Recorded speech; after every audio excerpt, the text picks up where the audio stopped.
Oh my gosh, guys. He's taking us into a back room. Okay. What's up, AC family? I am here in Cairo, Egypt right now.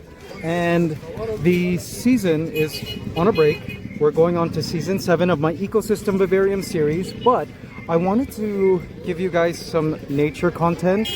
And so while I'm here in Egypt, I was looking up places where I can find animals. Very hard because this is a desert, but I did find this place. Now, I don't want to get too much into the ethics of pet markets, but I am at a pet market. For my own safety, I don't want to be too judgy while showing you these animals. I'll leave that for another video. And again, that's for my own safety. I have to actually pretend I'm interested in buying these animals. But I found some exotics, and here you will find an Egyptian tortoise. These are Egyptian tortoises. See that? See, they're selling them as pets, obviously. These up here are Hermann's tortoises, and down here, Hermann's tortoises. Oh, wow.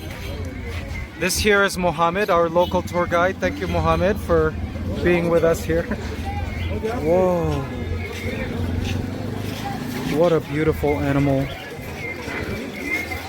Now, for those of you who are waiting for a desert vivarium, I have been thinking of how I would pull that off. For those of you who are new to deserts, they're not as biodiverse as, say, rainforests are or wetlands. But if we ever do an arid type vivarium, I'm thinking it would need to be more of an oasis type with some plants and succulents, some moisture. There are desert and arid regions with water. For example, the bank of the Nile here in Egypt, where you'll find some life. So I gotta think, and then I gotta also think of where I can source desert creatures like this little fellow here.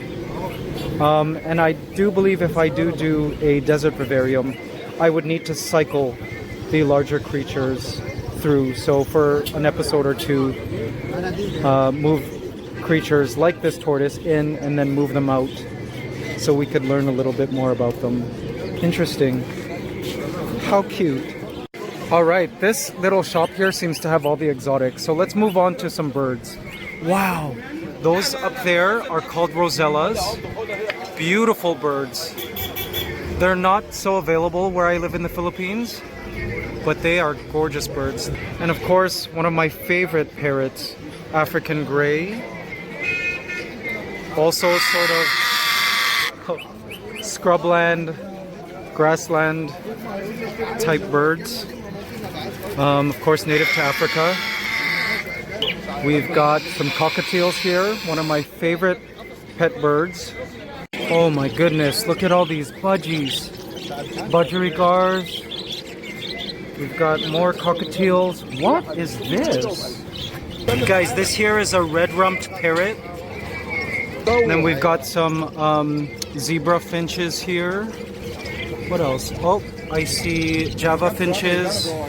I even see canaries in here. They have a lot of fancy pigeons here. Pigeon keeping is very big in Egypt. I see diamond doves here. That's a diamond dove. That's a Java finch. More dove species here. Oh wow, guys, it's starting to get chaotic. Okay, so owls. What? You can get owls here in Egypt? Oh wow, a monitor. Make it. Wow. I wonder what kind of monitor that is.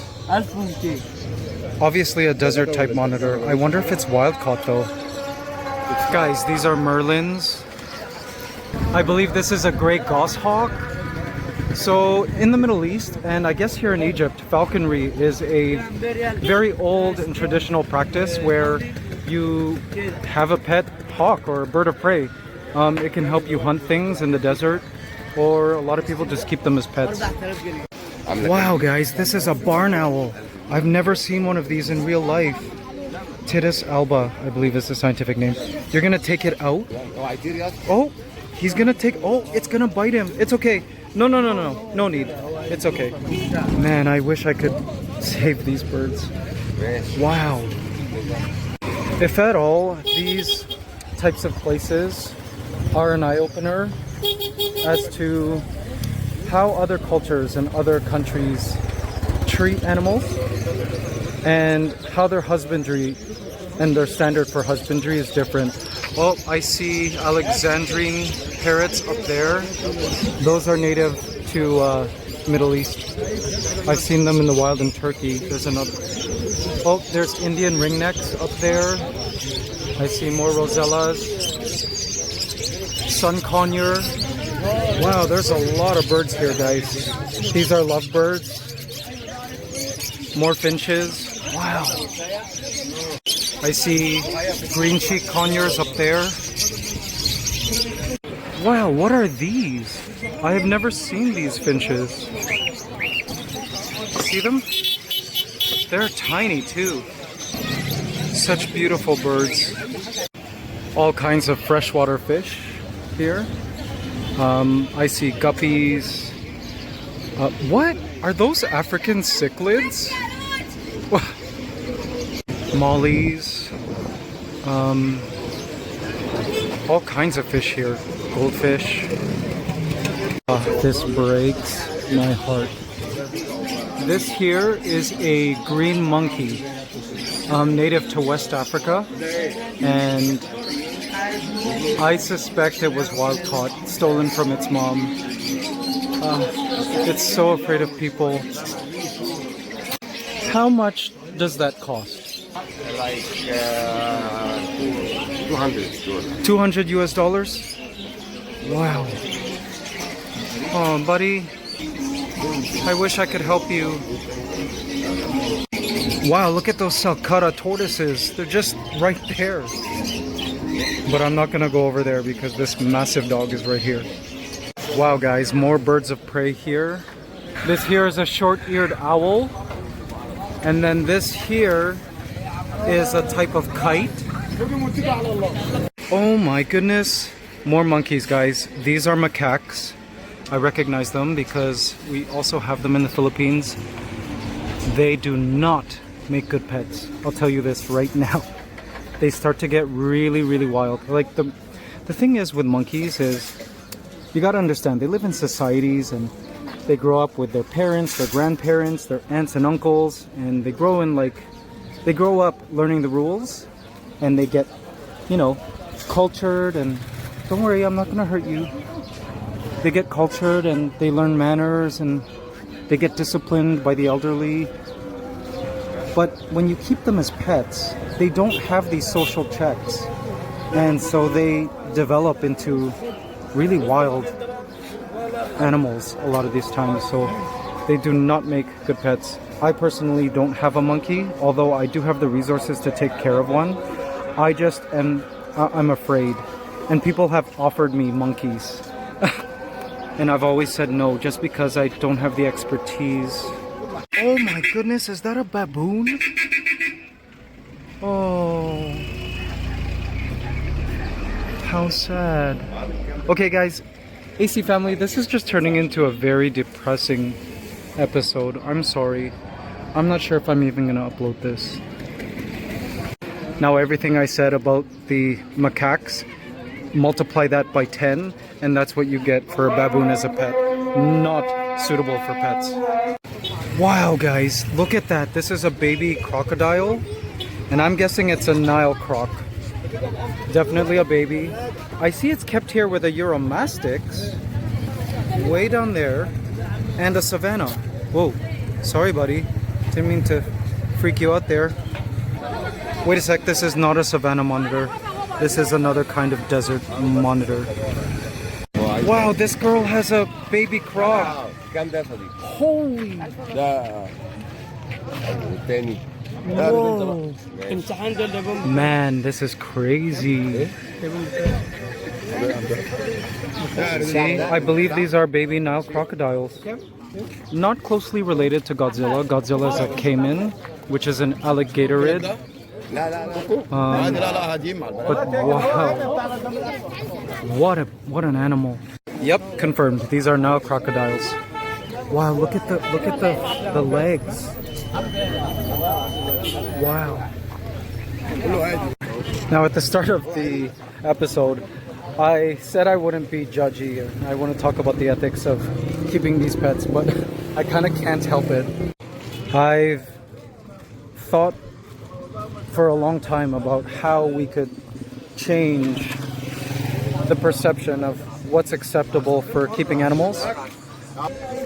But my approach to conservation is to teach people about the complexity of ecosystems and admire how amazing life is, the biosphere is, the planet is, and biological relationships between species. And I feel like the more people understand just how complex and beautiful Mother Nature is, the more they have a need to want to conserve and, you know, thereby treat animals better. But I feel like my life purpose has been to show others, you know, how beautiful animals are and how when you understand their place in the ecosystem, it just makes you want to take good care of them and understand how to take care of them if you are keeping them as pets. Now, I also don't like to judge other cultures by the way they treat animals, because for a lot of these folks, these Egyptians, this is how they were brought up, to take care of animals. This is all they know. For those of us from US and Canada, we kind of grew up learning about the humane care and husbandry of life, respecting animals. So it's really a different thing. Like, it is heartbreaking to see dogs like that in cages. And to be fair, there are pet markets in North America. A pet market is a pet market. And another thing I consider when I see these pet markets is the root of why these pet markets exist is because of animal love. People love animals, and so that's why there's a whole economy for them. So when I visit places like this, like here in Egypt, I try to keep my North American privileged lens in check and try to see what's at the heart of the things I see here. And what I see is a love for animals. Just a difference in husbandry, I guess. So that pet belongs to her. Yeah. Does she love this crocodile? Yeah. You feel like because they have it, Yeah. look like his mother. Wow. So Mohammed explained that this crocodile is her baby. And she sees it as like her child. You see? A love for animals.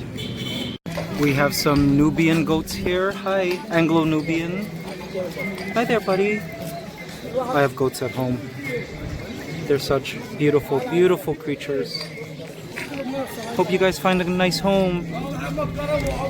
We have young ducks here. Hi, guys. I've been thinking of releasing a couple of ducklings into Hydromeda. What do you guys think? Let them go to town on the wetlands. Whoa! What kind of snake is that? I'm not familiar. Guys, look at this. I think this is called a hooded crow. Not too sure. Whoa. Oh my gosh, guys. He's taking us into a back room. Okay. Oh my gosh, guys. What is that? Cobra. Cobra? Snake. Holy. Cobra. We have these in our backyard. Cobra. Cobra small. Oh, there's a baby cobra back there. Baby cobra. Small. Baby anaconda. Anaconda? Anaconda. Oh yeah, that's a yellow Anaconda anaconda. Anaconda Egypt. Oh, Egyptian anaconda. Oh, Aywa. okay. Interesting. Wow. Crazy. Crazy, yeah. Yeah, crazy. We have these in the Philippines too. In our backyard, actually. The king cobras. Wow, okay. I'm out of here. Thank you. Yes. Nice coffee shop. Awesome. Thank you, Mohammed. for taking us around. Guys, drinking some coffee. I, first of all, want to say that I really love Egypt. Have loved my time here. The Egyptian people have been so hospitable, and I've met a lot of you AC family here in Egypt. I'm in love with Egyptian culture and the Egyptian people. Thank you. Yes. So for those of you Egyptian AC family, thank you for watching. I appreciate the support. Although we North Americans may differ in our idea for husbandry of animals, I mean, as I see these owners looking at their new pets, again, I do see love. These owners will take these animals home and do their best to give them the best life they can. I mean, that's the most you can hope for, right? So AC family, thank you so much for watching this video. Be sure to like and subscribe. I will be heading home later this week, and a new season, season 7 of my Ecosystem Vivarium series will be happening soon. This is Ants Canada checking out from Cairo, Egypt. Bye, Mohammed. How do you say bye in Egyptian? Bye or hi? Bye. Bye. That's it? Okay. Bye, guys.